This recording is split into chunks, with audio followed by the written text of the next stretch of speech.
Então, boa noite a todos. Que saudade, né? Eu já estava sentindo de vocês. Eu tenho todo um território para percorrer e às vezes acabo me ausentando, né?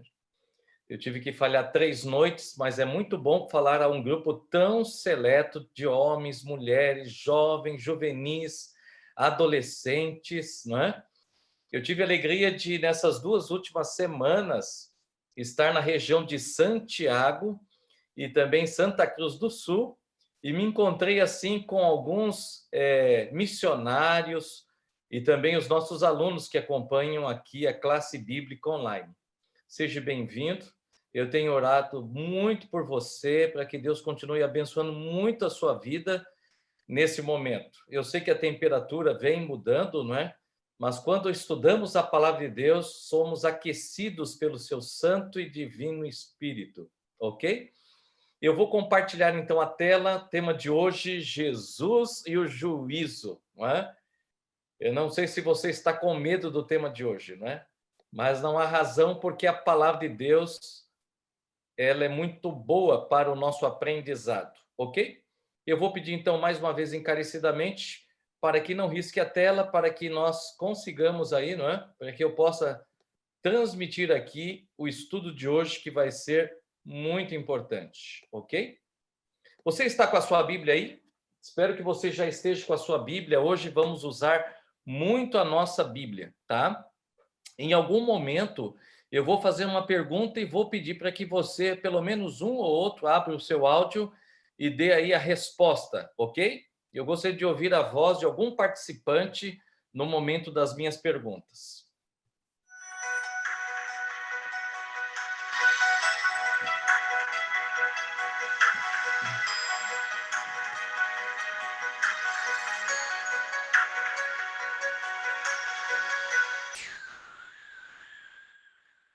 Muito bem, esse é o curso bíblico Jesus Restaurador da Vida, lição, portanto, número 9. Eu convido você a curvar a sua fronte, porque eu sinto no meu coração o desejo de orar por você. Querido Deus e Pai, obrigado, Senhor, porque depois de um dia de atividades, de estudos, nós estamos nesta hora da noite conectados, com o objetivo unicamente não de ouvir a voz do pastor Marcelo, mas ouvirmos a voz de Deus, recebemos a unção do Teu Espírito, aprimorarmos os nossos conhecimentos e nos prepararmos para o Teu advento. Seja com a nossa família, seja com cada missionário, seja com cada aluno, para que juntos possamos aprender mais acerca das Escrituras Sagradas. Nos batize agora com o Teu Espírito Santo, para que muito em breve recebamos a coroa de vida eterna. É o que pedimos em nome do Pai, do Filho e do Espírito Santo. Amém. Muito bem, queridos. Então, nós temos aí aqui a parte introdutória, né, do nosso estudo, não é? O juízo divino. Eu quero dizer para você que eu e você não temos escapatória, não temos como fugir. Todos nós, um dia, haveremos de estar diante de um julgamento, de um tribunal. Talvez esteja falando para alguém que já passou aqui nessa terra, já viveu essa experiência. Talvez você era a parte inocente, mas tem a parte daquele que é o condenado, aquele que é o errado, aquele que é um maldoso. A Bíblia, portanto, nos fala de que esse juízo, o juízo divino, será um acerto de contas. Todos nós teremos que responder às nossas escolhas, às nossas atitudes, pensamentos e atitudes. Portanto, veja, a quem você recorre quando você é injustiçado? Se por um lado todos colhemos o que semeamos, por outro sofremos coisas ruins sem merecer, não é mesmo? Muitas vezes pessoas boas sofrem e ficamos pensando por quê, enquanto pessoas más acabam se dando bem. Alguns se colocam acima da lei, outros chegam a rebelar a impunidade. Portanto, um mundo virtual em que é possível se esconder no anonimato, somos tentados a pensar que nossas ações não têm consequências. E eu e você bem sabemos que todas as nossas atitudes, queira sim, queira não, cedo ou mais tarde, nós vamos receber a recompensa. Pode ser boas, como podem ser ruins. Mas a Bíblia nos lembra que todos seremos julgados. Isso é certo, por Deus, de acordo com as nossas escolhas. Em verdade, nosso destino eterno está sendo decidido e um dia nos encontraremos com o grande juiz. Mas nós sabemos que Deus é amor e mesmo que ele condene alguns, ele é amor e justiça. Ele está retribuindo a cada um segundo a escolha feita. Todo aquele que verdadeiramente se arrepende e confiar em Jesus, arrepender e confiar em Jesus, não precisa ter medo. Está aí o segredo para que no dia do juízo você não tenha do que temer, é se arrepender. No momento que você reconhece que você defraudou a Deus, de que você magoou o coração de Deus, de que você quebrou princípios, de que você se desviou da verdade, nós podemos cair de joelhos e suplicar a sua misericórdia. Portanto, a Bíblia revela que ele é o nosso advogado e intercessor. Ele vestirá com sua própria justiça aqueles que pela fé se arrependeram de seus pecados e lhe pedirem perdão. É bonito essa atitude, não diminui ninguém reconhecer que você falhou, que você machucou, que você feriu, que você diminuiu alguém. Naquele dia, nós seremos levantados diante do Senhor. Portanto, estudaremos nesse momento sobre o juízo divino. Veja, queridos, eu queria convidar aqui o pastor Juscelino, que me acompanha, para que juntos pudéssemos acompanhar a leitura de Mateus, livro de São Mateus, capítulo 22. Nós vamos ler do verso 1, vamos acompanhá-lo, né, do verso 1 até o versículo 14. Aqui nós encontramos uma parábola da festa de casamento. Enquanto o pastor Juscelino vai encontrando, eu quero dizer para você que parábolas são histórias que Jesus usava da vida real para tentar ilustrar, aquilo que era desconhecido, trazendo do conhecido para o desconhecido. E era desta maneira que Jesus educava e apresentava as lições que traziam vidas. Pastor Juscelino, Mateus capítulo 22, versículo 1 a 14. Ok, pastor? Vamos ler então. Diz assim: de novo entrou Jesus a falar por parábolas, dizendo-lhes: o reino dos céus é semelhante a um rei que celebrou as bodas de seu filho. Então enviou os seus servos a chamar os convidados para as bodas, mas estes não quiseram vir. Enviou ainda outro servo, com esta ordem: dizei aos convidados: eis que já preparei o meu banquete, os meus bois e cevados já foram abatidos, e tudo está pronto. Vinde para as bodas. Eles, porém, não se importaram e se foram, um para o seu campo, outro para o seu negócio. E os outros, agarrando os servos, os maltrataram e mataram. O rei ficou irado e, enviando as suas tropas, exterminou aqueles assassinos e lhes incendiou a cidade.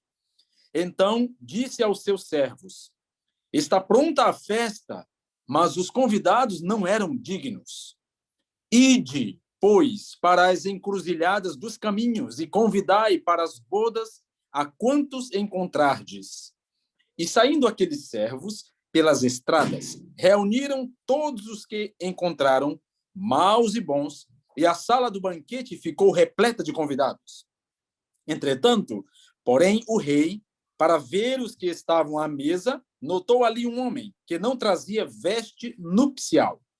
E perguntou-lhe: amigo, como entraste aqui sem veste nupcial? E ele emudeceu. Então ordenou o rei aos seus serventes: amarrai-o de pés e mãos e lançai-o para fora nas trevas. Ali haverá choro e ranger de dentes, porque muitos são chamados, mas poucos escolhidos. Obrigado, pastor Juscelino aí. Que história! Jesus, portanto, naqueles dias estava contando. Essa história, queridos, é de um rei. Você deve ter prestado muita atenção, que preparou um banquete de casamento para seu filho. Não era qualquer festa, não era qualquer casamento. era o filho do rei. Alguém que um dia haveria de assumir o trono. Imagine você receber um convite tão ilustre de um ator de Hollywood, ou quem sabe aí do governador do estado ou do presidente da república.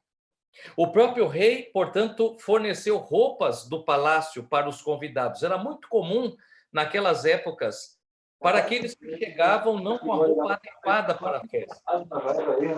Portanto, veja que a festa estava pronta, a mesa era farta, a música já alegrava os corações.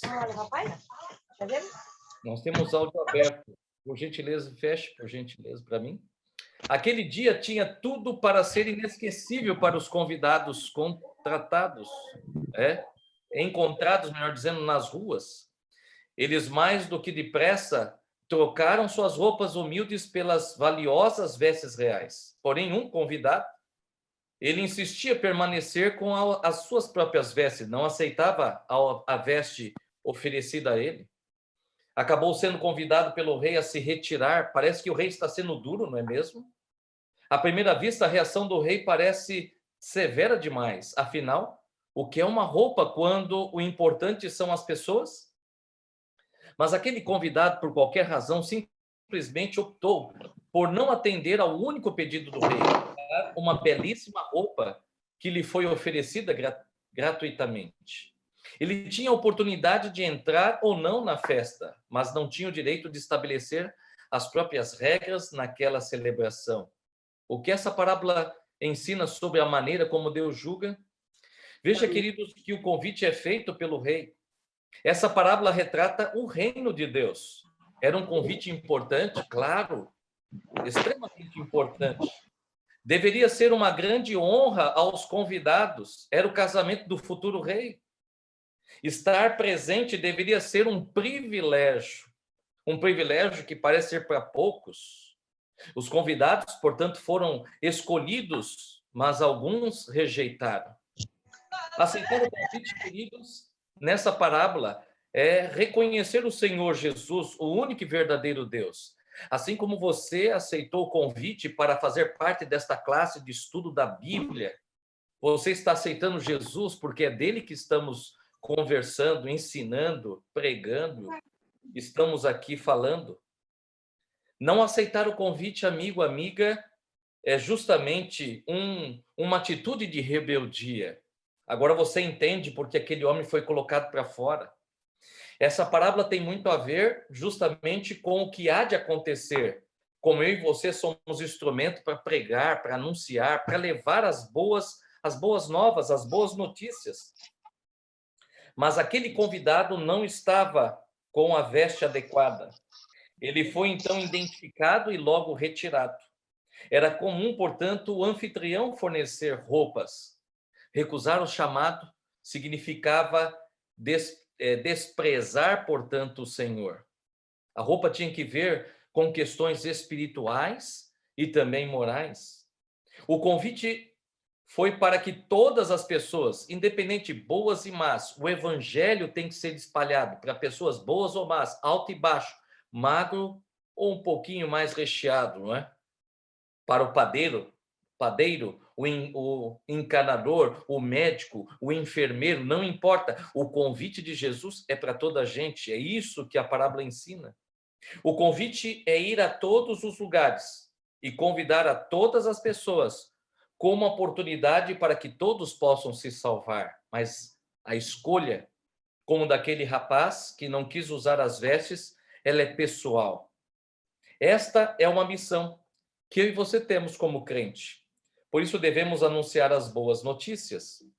Agora, veja, queridos, o que diz aqui em São João, capítulo 5, versículo 22, depois dessa introdução da parábola. Agora você entende que o que vamos estudar tem a ver com o que já começamos a estudar sobre a volta de nosso Senhor e Salvador Jesus Cristo. Porque a volta de Jesus será algo muito bom para quem estiver preparado, mas também será um dia terrível para aqueles que não fizeram a sua parte, para aqueles que rejeitaram. São João capítulo 5, versículo 22, preste muita atenção no texto. O texto diz assim: e também o Pai a ninguém julga, mas deu ao Filho todo o juízo.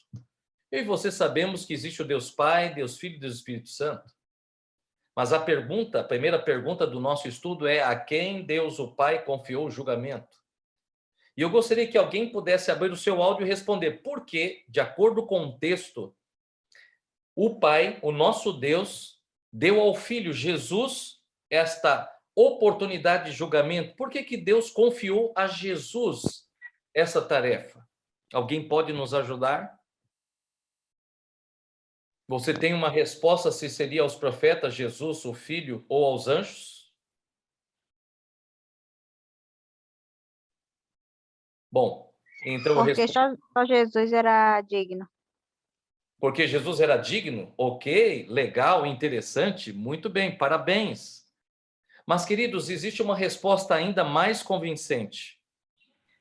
Nós sabemos que Jesus se ofereceu para morrer pela humanidade, não é mesmo?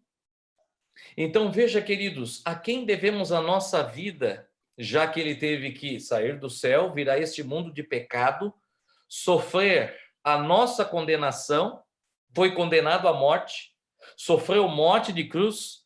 Então, é mais do que justo que Jesus possa julgar, porque é a ele que devemos a nossa vida. Concorda com isso?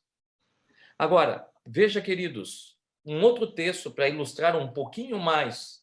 São João capítulo 5, versículo 24. Olha bem o que o texto diz.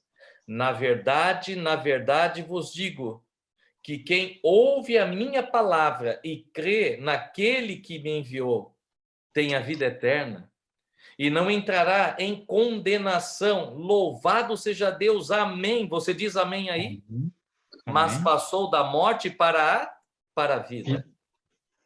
A nossa segunda pergunta aqui na lição é: quem está livre do juízo, da condenação? Será que são todas as pessoas? Será que somente aqueles, os mortos? Ou será que o texto deixa claro que os que ouvem a palavra e creem? Gente, eu não queria ser indelicado. Olha, eu quero dizer que é desconcertante. A gente teve um dia de muitas atividades, tá? Nós estamos aqui apresentando de bom coração. Isso atrapalha a concentração de quem ouve e de quem ensina. Eu pediria mais uma vez que você pudesse se conter e deixe para rabiscar numa folha aí do seu caderno, uma folha de sulfite, mas vamos prestar atenção aqui no estudo porque ele é muito importante, ok? E eu tenho certeza que o inimigo não quer que você aprenda esse tema de hoje, ok? Então veja, queridos, quem está livre do juízo? Quem está livre da condenação? Todo aquele que crê naquele que enviou Jesus. Quem foi que enviou? O Filho, foi Deus. E nós queremos a vida eterna, amém ou não? E aqueles que vivem uma vida de fidelidade, uma vida de obediência, uma vida de conformidade com a lei, com os preceitos de Deus, com aquilo que está registrado, pode garantir a cada dia, através do seu comportamento, do que você assiste, do que você veste, do que você come, do que você pensa, você pode estar garantindo a cada dia o seu lugar no reino de Deus. Que maravilha! Então o céu não é um lugar impossível de você chegar, é possível. E esse estudo não está acontecendo por acaso, diante dessa pandemia toda, o momento que nós estamos parando num momento do dia para ouvir de Deus, para aprender. E talvez você nunca se deparou com essas verdades, não é mesmo? Então está aí, aqueles que responderam no seu coração, os que ouvem a palavra. Só basta ouvir, milhares de pessoas ouvem, mas não praticam, não desenvolvem, não colocam em prática. E aqui diz, e creem nela. E crer é justamente viver, é colocar em prática, não é mesmo? Agora, São João capítulo 5, versículo 28 e 29, um outro texto diz assim: não vos maravilheis disso, porque vem a hora. Olha, Jesus está chamando a sua atenção. Vem a hora em que todos os que estão nos sepulcros ouvirão a sua voz. Eu quero estar vivo por ocasião da volta de Jesus. E você? É sinal que a gente não passou pela morte. Nós teremos a oportunidade de viver a tão sonhada eternidade sem passar pela morte. Então Deus está dizendo, vai chegar a hora, vai chegar o momento. Que momento é esse? É o momento em que o céu vai se abrir, Cristo vai vir sentado num trono. E observem o poder da voz de Jesus. Aqueles que se encontram no túmulo ouvirão a sua voz. Quem ouve a voz de Jesus? Aqueles que descansaram no Senhor. Aqueles que viveram uma vida de santidade, uma vida de amor ao próximo. E aqui diz, e os que fizeram o bem sairão para a ressurreição da vida. Louvado seja Deus, queridos, porque se porventura a gente deixar de respirar e descermos ao pó da terra, ao túmulo, nós precisamos ter a certeza de que em vida garantimos a nossa salvação por crermos nesse Jesus extraordinário, amoroso, que a despeito de tudo que temos feito, ele cancela os seus pecados. Quando nós confessamos, nos arrependemos de forma genuína, sentimos tristeza, e não só tristeza, abandono. E aqui diz os que fizeram o mal para a ressurreição da condenação. Jesus está mostrando de que, de alguma forma, haverão duas ressurreições. E é importante que, se porventura morrermos, façamos parte da primeira, porque a primeira está garantida a vida eterna. Mas a segunda ressurreição são para aqueles que, na realidade, não viveram uma vida de fidelidade e obediência, que inclui também os mandamentos de Deus. Então, a minha pergunta é, quem ressuscitará para o juízo final? São os justos, não é mesmo? Agora, chegamos à quarta pergunta, e de acordo com 2 Coríntios, capítulo 5, versículo 10, por que todos devemos comparecer ante o tribunal de Cristo, para que cada um receba segundo o que tiver feito por meio do corpo, o bem e o mal? Aquilo que nós acabamos de ver há pouco, de que ninguém pode escapar do juízo, portanto, de Deus. E eu pergunto, a resposta certa, então, seria a primeira: todos nós, quer sejam bons ou maus, serão julgados de acordo com as suas atitudes. Você deve se recordar do que vem acontecendo recentemente na televisão. Todo dia, em algum lugar, nós temos pessoas que estão sendo condenadas. E aqui nós temos uma imagem ao centro de Henri Borel Medeiros, que chegou morto ao Hospital D'Or, na Barra de Tijuca, no dia 8 de março de madrugada. E foi constatado que o menino morreu, portanto, de parada cardiorrespiratória. E ele tinha sinais, portanto, de agressão. E aqui nós temos, portanto, o padrasto, não é? Que é o vereador Jairo Souza Santos e a professora Monique Medeiros. Aqui está um exemplo claro das consequências quando nós quebramos a lei. E a lei de Deus diz o quê? Não matarás.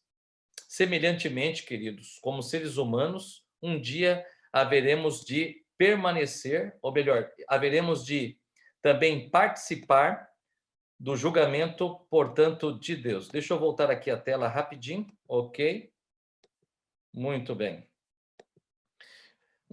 Eu quero encerrar com vocês agora, a gente analisando um pouquinho essas três fases do juízo. Eu não sei se você já em algum momento estudou sobre isso, mas o julgamento de Deus, ele tem três momentos, três fases. Uma delas, que é a primeira, nós já estamos vivendo. Estamos aguardando a segunda, que acontece por ocasião da volta de Cristo. O primeiro juízo é o juízo investigativo. E nós acreditamos de que desde que Jesus, né, já ascendeu ao céu, de acordo com a Bíblia, dentro da profecia de Daniel, Jesus já deva ter dado entrada a todos aqueles que já descansam no pó da terra. E possa ser que o meu caso e o seu caso estejam sendo analisados. Eu queria convidar aqui a Claudete, que pudesse ler para a gente 1 Pedro capítulo 4, versículo 17. Por que será que o juízo começa pelos membros da casa de Deus? O que você entende como membros da casa de Deus? Será que é o crente professo? É aquele que foi batizado nas águas por imersão? É aquele que tem o seu nome registrado como membro de uma igreja? Vamos ver. 1 Pedro, capítulo 4, versículo 17. É com você, Claudete. Diz o seguinte o texto: pois chegou a hora de começar o julgamento pela casa de Deus. E se começa primeiro conosco, qual será o fim daqueles que não obedecem ao Evangelho de Deus? Veja, queridos, de que é justo ou não começar primeiro pela casa de Deus. Por quê? Porque esses têm o conhecimento, esses chegaram a se arrepender dos seus pecados, esses chegaram a levar a sério aquilo que está predito nas Escrituras Sagradas. Esses acabam sendo o exemplo para que outras pessoas tenham paixão por Cristo e de viver essas verdades. Então, veja, querido, você como crente, você como cristão, sobre eu e você pesa essa responsabilidade. E é por isso que Deus começa por aqueles que têm o conhecimento. Agora, veja que na nossa lâmina aqui, nessa ocasião, o Senhor analisa os registros do céu referente ao povo de Deus. Eu queria pedir agora a participação do Juscelino, Daniel capítulo 7, verso 9 e 10. Pastor Juscelino, o que é que a Bíblia fala lá no livro de Daniel, capítulo 7, versículo 9 e 10? Pastor Adamo diz assim: continuei olhando até que foram postos uns tronos e o ancião de dias se assentou. Sua veste era branca como a neve e os cabelos da cabeça como a pura lã. O seu trono eram chamas de fogo e suas rodas eram fogo ardente. Um rio de fogo manava e saía de diante dele.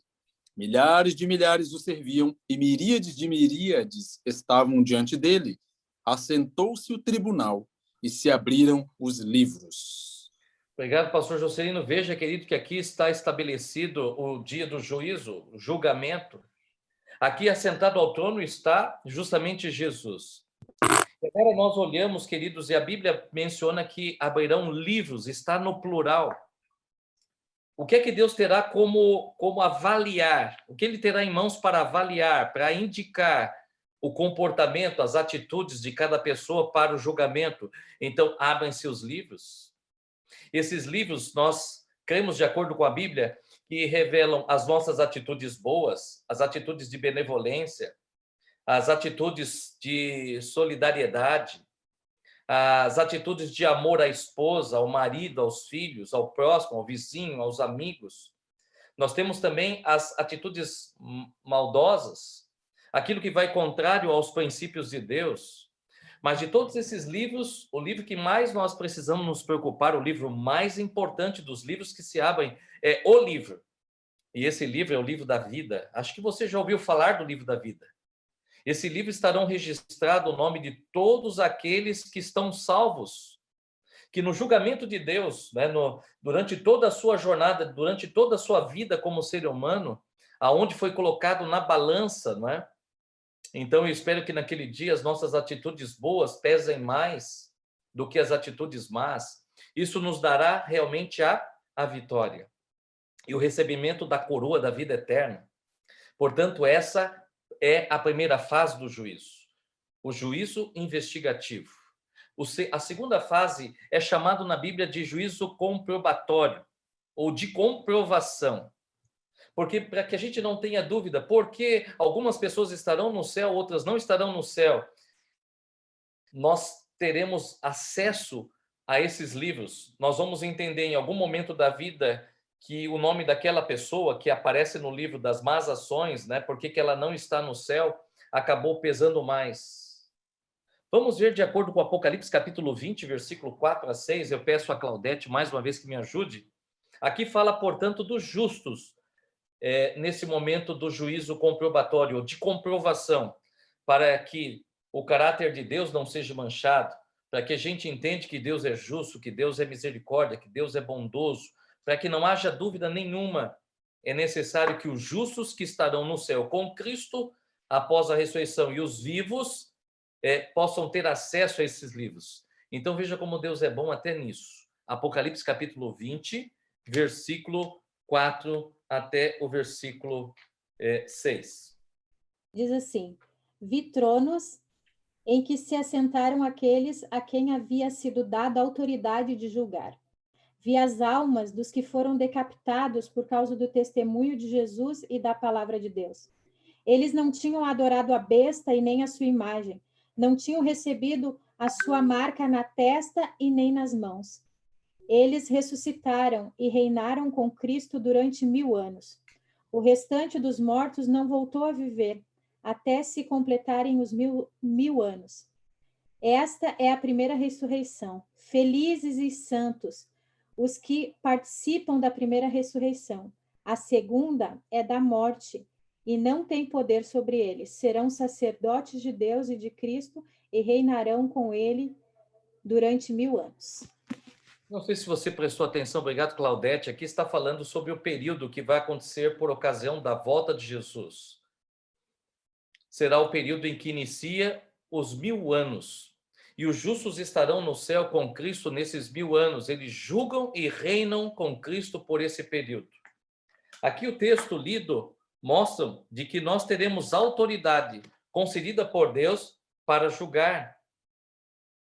E aqui aparece a alma dos decapitados por causa do testemunho de Jesus, bem como por causa da palavra de Deus, tantos quantos não adoraram a besta.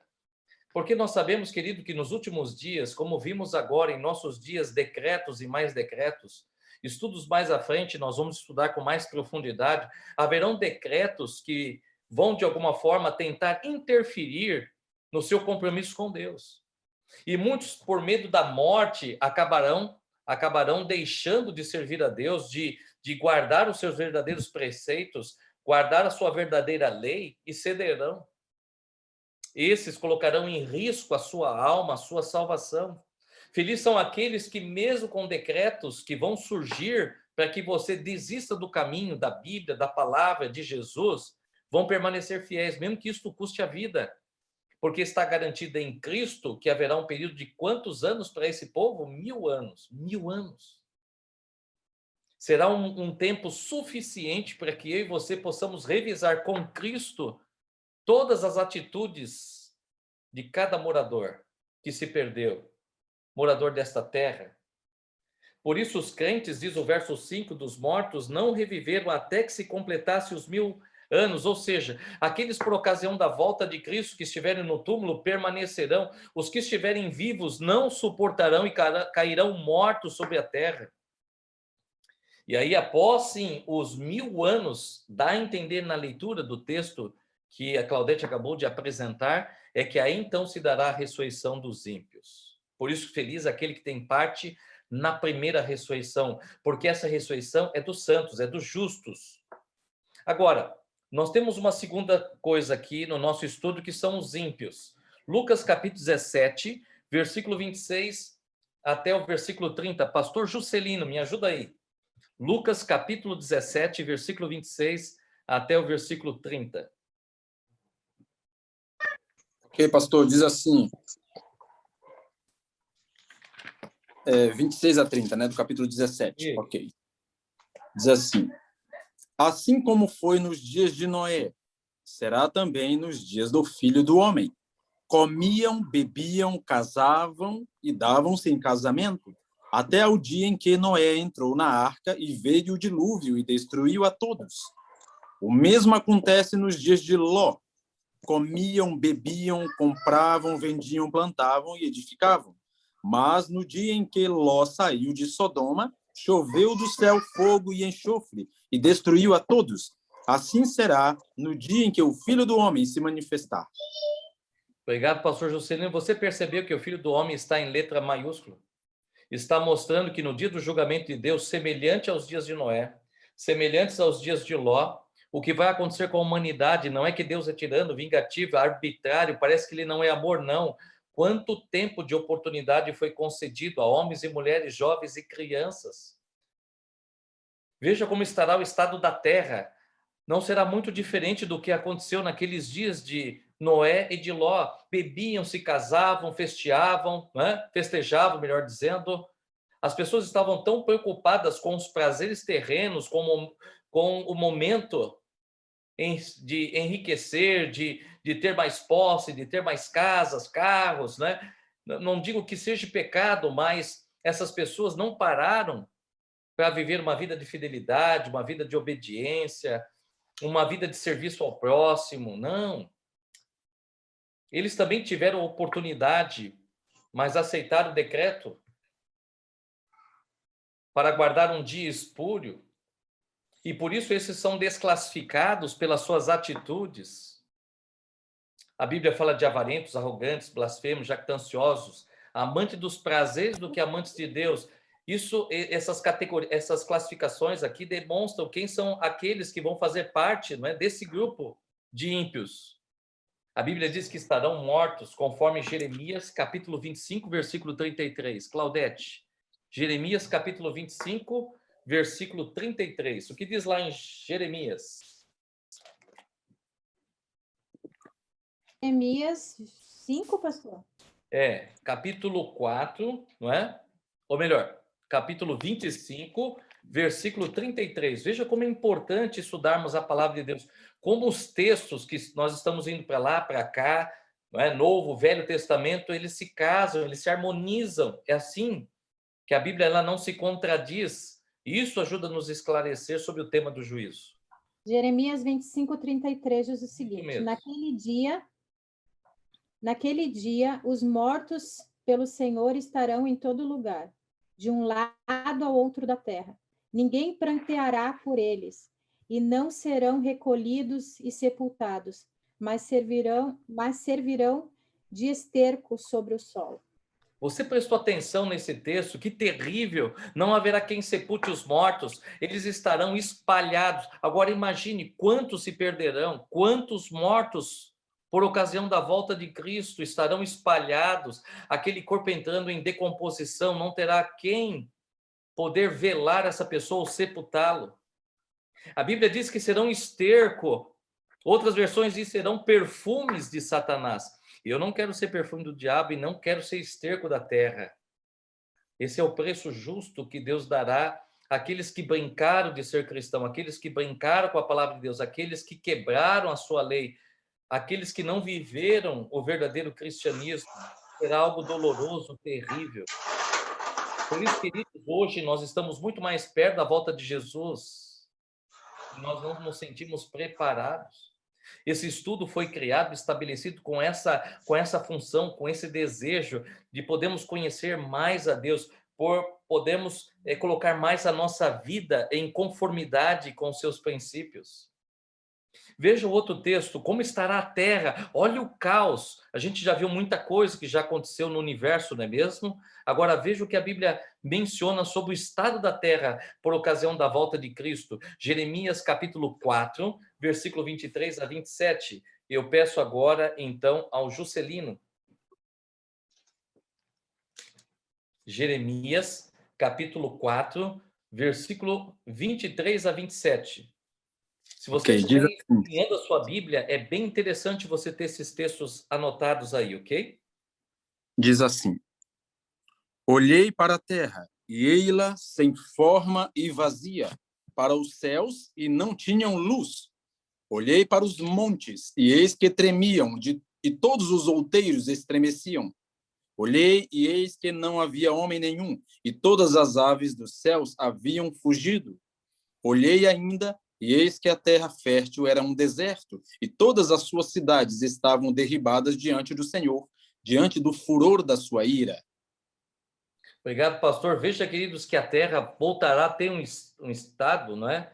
Semelhante no começo, sem luz, sem forma, mas ainda ela não será destruída por completo. Deus ainda tem planos com essa terra. E aqui nós vemos que ela estará numa tremenda escuridão. Conforme diz o pastor, olhei ainda, e eis que a terra fértil, agora ela não produzia frutos, não havia árvores, não havia mais nada. Esse será o estado caótico. Mas aonde estarão os justos? Eles serão poupados, retirados antes. Por isso a volta de Jesus é para assegurar a proteção, o amparo. Aqueles que colocaram a favor de Deus vantagem, mas porque não por medo, servir a Deus não por medo, porque realmente reconhece o caráter de Deus, porque Jesus, na sua bondade infinita, morreu morte de cruz. Então, é um reconhecimento da sua bondade, da sua misericórdia, da salvação que há em Cristo, por tudo que Ele tem feito na vida da nossa família, na nossa vida. Nós seremos eternamente gratos, e é por isso que nós o servimos por amor. de todo o nosso coração, seremos recompensados, em outras palavras. A terra estará um caos, vazia. Isto que aguarda para os ímpios, para aqueles que pisam na lei, não é? Para aqueles que não levam a sério as suas verdades, as verdades do Senhor. Agora, imagine você, porque você deve estar se perguntando, e Satanás e o diabo? A gente pensa que ele agora está numa situação confortável, não é mesmo? Parece que ele está no controle de tudo, mas chegará o dia que tudo isso vai acabar para ele. E ele terá que pagar por cada pessoa que ele conduziu ao erro. Vai ter que pagar. Agora, imagine você quantas pessoas nesse mundo ele levou ao fracasso, ele levou ao erro, ao suicídio, a acabar com a vida através da bebida alcoólica, do cigarro. Apocalipse capítulo 20, versículo 2, a Bíblia revela sobre isso, a situação de Satanás.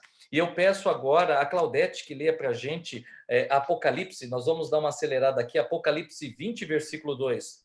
Esse é um tema, um dos mais importantes que nós estamos estudando durante todas essas noites, porque aqui nós estamos vendo o nosso futuro.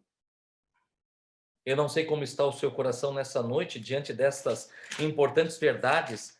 Apocalipse capítulo 20, versículo 2. É com você, Claudete. Diz o seguinte o texto: ele prendeu o dragão, a antiga serpente, que é o diabo, Satanás, e o acorrentou por 1000 anos.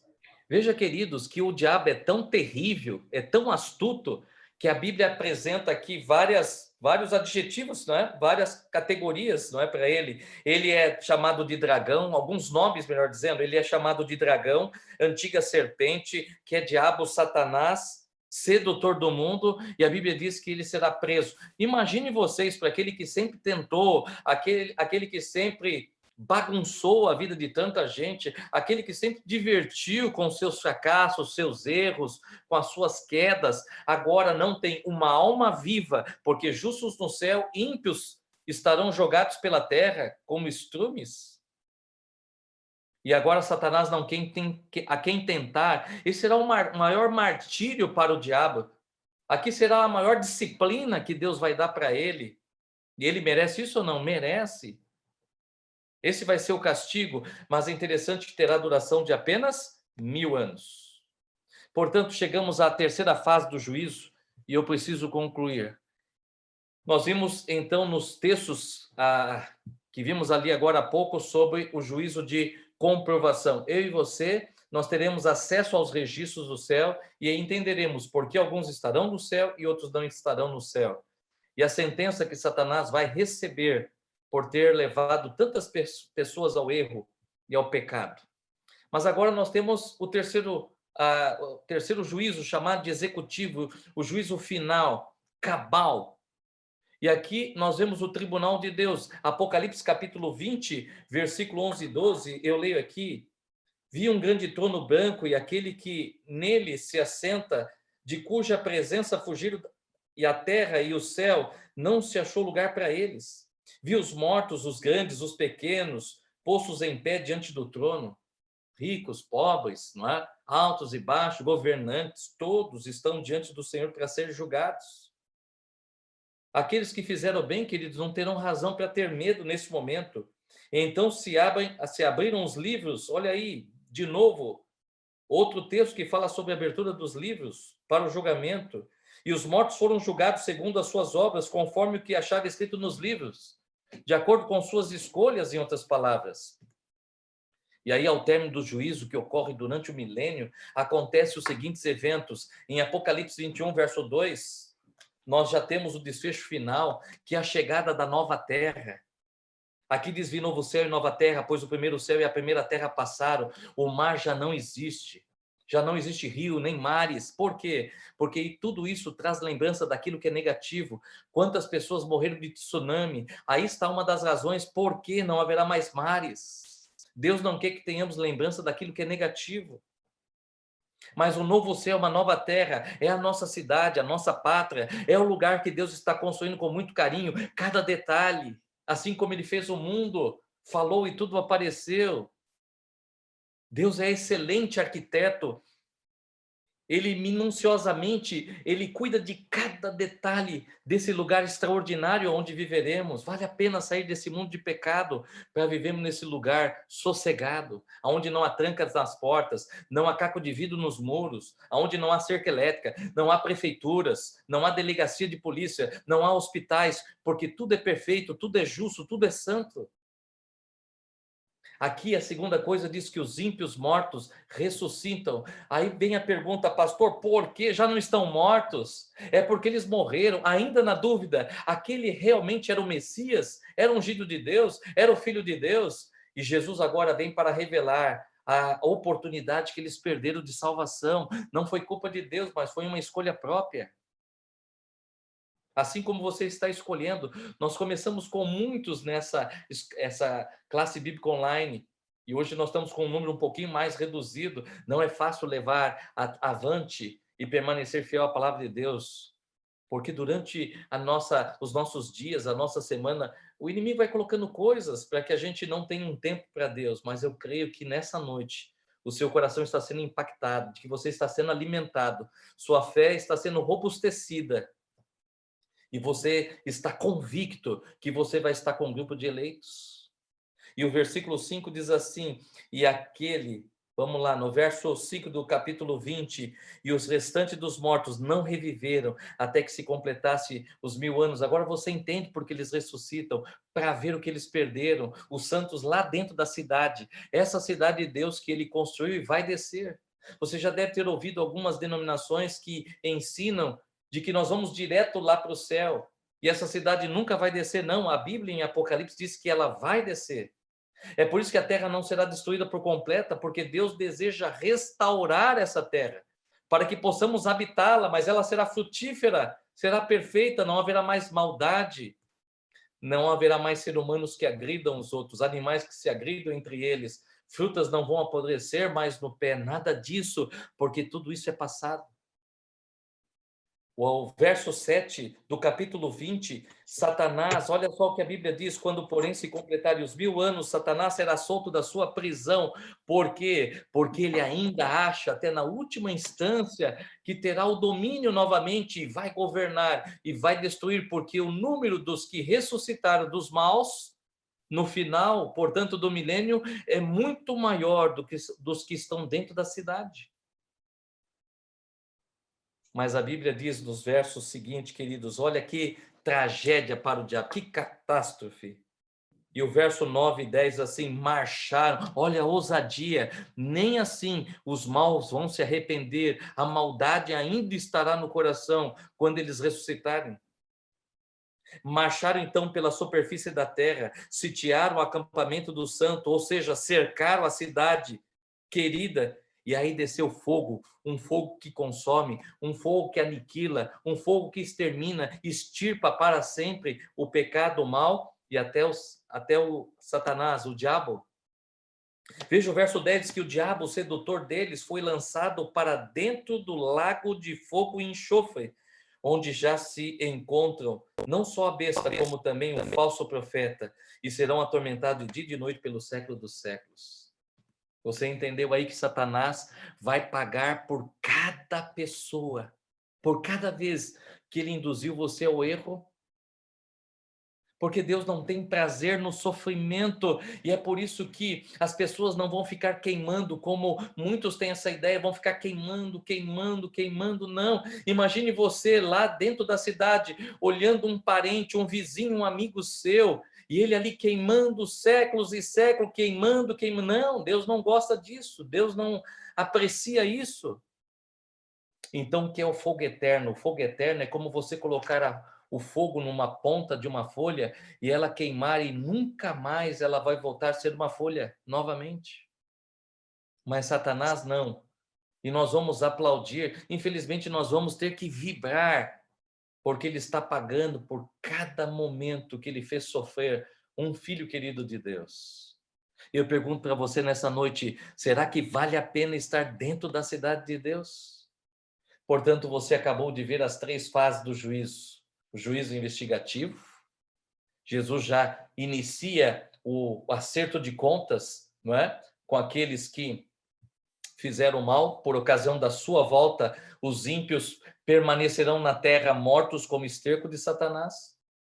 Nós teremos também o juízo de comprovação, aonde, queridos, nós estaremos analisando todos aqueles que não chegaram àquele dia glorioso para serem resgatados e viverem a tão sonhada eternidade.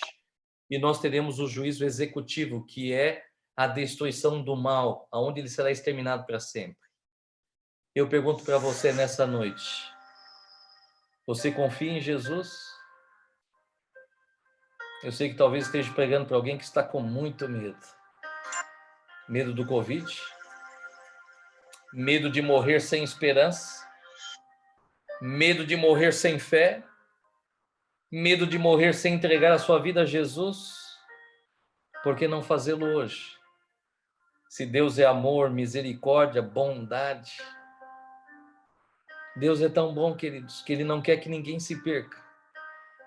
E é por isso que Ele trouxe para você um manual chamado Bíblia Sagrada. Aqui está o mapa para que você possa chegar no final desta jornada vitorioso. Você que está sofrendo porque perdeu alguém muito querido nesses dias. Talvez você esteja sofrendo porque hoje você destratou alguém. Talvez falou firme com a sua esposa, com os seus filhos, machucou sentimentos. E você está arrasado. Porque você percebe que você não está feliz. O coração está pesado, carregado. Porque quem está feliz com as atitudes que a gente faz de errado nesse mundo é o inimigo das almas. Mas Jesus tem um plano estabelecido de salvação para a humanidade, em que começou com Jesus na cruz do Calvário, morrendo por você, derramando o seu sangue para que você viva. Então ainda existe esperança, para que você naquele dia esteja. Eu não quero ficar nesse mundo. Eu não quero marchar junto com o diabo naquele dia contra a cidade querida de Deus. Eu não quero ser consumido pelo fogo eterno de Deus. E será justo a forma como Deus vai exterminar o mal. Porque é a partir daí que a bondade, a misericórdia viverá e existirá para sempre. Eu convido você para que você aceite Jesus como seu Salvador, independente de credo, de fé, de religião. Você católico, espírita, batista, assembleiano, adventista. Porque Deus só tem um povo, seus filhos, filhos de Deus. Homens e mulheres que, a despeito de tudo, aceitam Jesus como seu Salvador. Você confia em Jesus como seu intercessor e advogado? Você escolhe levar a Ele os seus problemas nesse momento, crendo que Ele tem a solução e o ideal da sua vida, para que naquele dia, quando Ele aparecer nas nuvens do céu, não seja um dia de tormento, de correria, de medo, mas você olhar para cima com aqueles olhos molhados, dizendo: esse é meu Deus querido, é Ele, a Ele que eu servi durante toda a minha vida. E Ele vai dizer: entra no gozo do teu Senhor. Que dia extraordinário! Você deseja dizer sim? Eu queria ver as mãos daqueles que querem estar no céu com Jesus e receber a sua coroa. Amém, queridos? Amém. A gente termina por aqui, mas na lição existe ali uma tarefa para você de comunhão, de relacionamento e missão. Eu quero dizer, para mim, essa noite foi muito especial falar de um tema tão importante. Eu quero dizer que você, já desde a primeira lição, está desenvolvendo um relacionamento íntimo com Deus. Nós temos ali o segundo passo, que é o relacionamento entre as pessoas.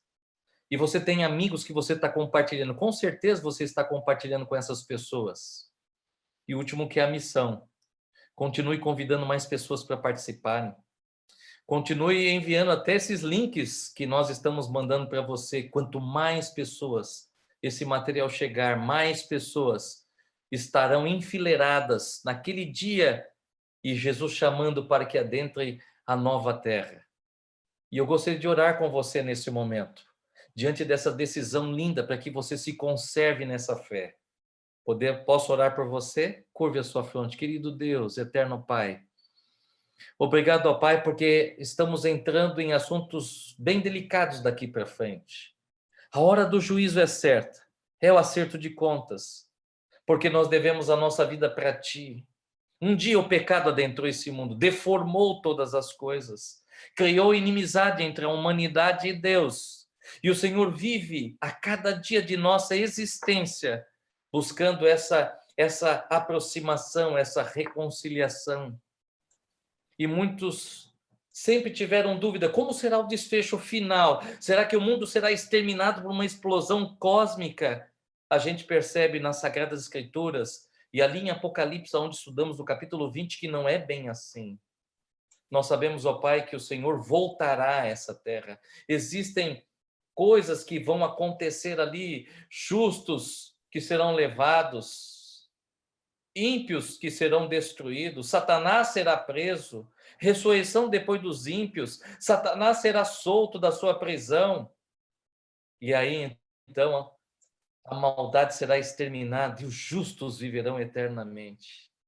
Pai, se há alguém que se sente perdido, se há alguém, Pai, que se sinta injustiçado, se há alguém que está sem forças para tomar a sua decisão nessa noite, que essa pessoa possa aceitar a Jesus como Senhor e Salvador de sua vida e naquele dia esteja pronto para receber a sua coroa. Seja com os nossos queridos, dê uma noite reparadora de descanso e que nada nesse mundo, verdadeiramente nada nesse mundo, jamais possa nos separar do maravilhoso amor de Deus. São essas bênçãos que pedimos, rogamos e agradecemos por Jesus. Amém. Amém. Amém. Que bênção de estudo. Como Deus é maravilhoso, não, queridos? Deixou o plano todo, passo a passo do que ia acontecer para que todos aqueles que buscassem na sua palavra tivessem todo o esclarecimento necessário para tomar uma escolha na sua vida. E hoje tudo isso foi colocado, exposto diante de nós, e a cada dia, a cada estudo, nós precisamos tomar decisões. Que você tenha tomado a decisão de estar sempre ao lado de Jesus. Mas eu sei que o estudo foi bem esclarecedor, mas eu queria ouvir de você se alguém ficou com alguma pergunta, algo que você não entendeu muito bem, que você queira colocar aí para o pastor Marcelo responder. Você pode ligar o seu microfone, colocar, eu dei uma olhadinha ali no bate-papo, não tem nenhuma pergunta, que foi muito esclarecedor mesmo, né, pastor? Foi Mas bem caso claro, né? você... Até eu dou um conselho, viu, Claudete? Se os nossos alunos pudessem, além de que eles vão responder daqui a pouco, né? Estarei enviando aí o link da lição 9, que você pegue aí, talvez hoje não seja possível, mas amanhã, pegue aí Apocalipse capítulo 20, estude ele ali inteirinho, porque ele traz todo o desfecho final ali da história do nosso mundo ali, não é? Da recompensa que Satanás vai receber e a atitude de Jesus com os santos e também com os ímpios. Então, vale a Olha, pena a gente, mais uma vez, conscientizar. Temos que estar do lado certo, do lado verdadeiro, do lado bom, né? Então, continue estudando a Bíblia, continue se aprimorando dessas verdades, porque desta maneira você vai se garantindo naquele dia para poder viver no reino de Deus. amém. Vamos deixar aí. Eu acredito que não há nenhuma pergunta, é isso? Olha só, pastor Marcelo, foi tão esclarecedor que não ficou dúvidas. Que Amém. bom. Mas que você venha fazer essa tarefinha de casa, estudar esse capítulo, para que a cada estudo a gente possa crescer, né, espiritualmente, crescer no conhecimento da palavra de Deus. Não havendo perguntas, não estou ouvindo nem o microfone ligado aqui, eu agradeço a sua companhia, a sua presença. Saiba que esse nosso encontro é muito, muito especial e eu tenho certeza que Deus tem um plano especial para a vida de cada um e de cada família aqui. Logo, logo você vai estar recebendo o link, então, das perguntas dessa lição e também vai estar aí podendo, junto com o seu instrutor, com a pessoa que te convidou, tirar dúvidas também. E nos encontramos na próxima terça-feira para mais um estudo da Palavra de Deus. Que Deus abençoe a cada um de vocês. Eu vou encerrar com uma oração também, desejando uma boa noite, um bom restante de semana a cada um de vocês, tá bom? Vamos orar então mais uma vez, encerrando então o nosso estudo dessa terça-feira. Pai querido que estás nos céus, muito obrigada, Senhor, pela tua palavra. Que hoje, Pai, ao ser aberta, falou a cada um de nós, mostrou, Pai, o teu plano também para cada um de nós. Que através desse estudo de hoje possamos tomar decisões, Pai, diárias ao teu lado, que possamos estar prontos, Pai, para o dia do teu breve retorno, em que todo o sofrimento, toda a tristeza, toda a dor desse mundo passará. Que o Senhor possa estar de forma especial abençoando cada um de nós, cada estudante da tua palavra, cada família, que possamos diariamente sentir a tua presença ao nosso lado. Nos dê uma boa noite de descanso, um ótimo restante de semana e nos traga de volta na próxima terça-feira. Essas bênçãos nós pedimos e clamamos em nome de Jesus. Amém. Que alegria ter vocês mais uma vez conosco. Temos um encontro marcado, você já sabe, na próxima terça-feira esperamos cada um de vocês. Até lá, um abraço, fiquem com Deus. Tchauzinho. E os instrutores, mande então a lição aí para o seu aluno, ok? Para que eles possam preencher. Enquanto está fresquinho aí na cabeça. Tchau. Fiquem com Deus, que Deus abençoe a todos.